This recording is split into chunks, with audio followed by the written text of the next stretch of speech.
Hi guys, good afternoon. Kanina, pumunta kami sa palengke. Tapos, tingnan nyo kung anong nabili ko guys. Ito, dahon ng saloyo. Tingnan nyo naman oh.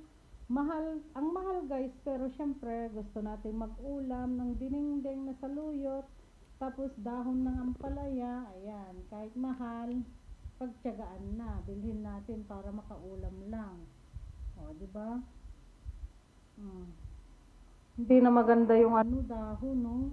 Hindi ka, naka-plastic kasi, ang hirap naman pag bukit-kitin natin yung plastic, di ba? Tapos ito, tingnan ninyo. Ang taba ng tangkay niya, oh. 8 euros ang kilo nito, guys. Kinikilo na rin to, hindi na yung naka-plastic lang na nakapak na binebenta nila. Wala na yun, guys. Kinikilo na nila lahat, oh. Ayan, hihimayin ko tapos ilalagay ko sa freezer. Para pag gusto namin magulam ng saluyot, ayan, may dudukutin sa freezer, di ba? Tapos ito rin ang palaya, ilalagay ko rin sa freezer. Oh, mabunga siya oh, tingnan nyo. Yung klase, alam nyo ba, yung ganitong klase ng ampalaya, ang pait, super pait, pero masarap.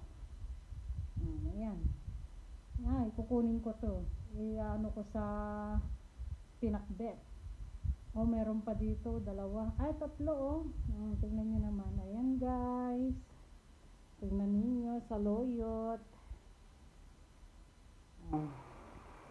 Magdidinengding ako mamayang gabi. Saluyot at saka ito. Ay, meron pa bunga dito guys. So, tingnan niyo. Saluyot at dahon ng ampalaya. Masarap guys. Yan ang uulamin ko mamayang gabi. Bueno, thanks for watching everyone.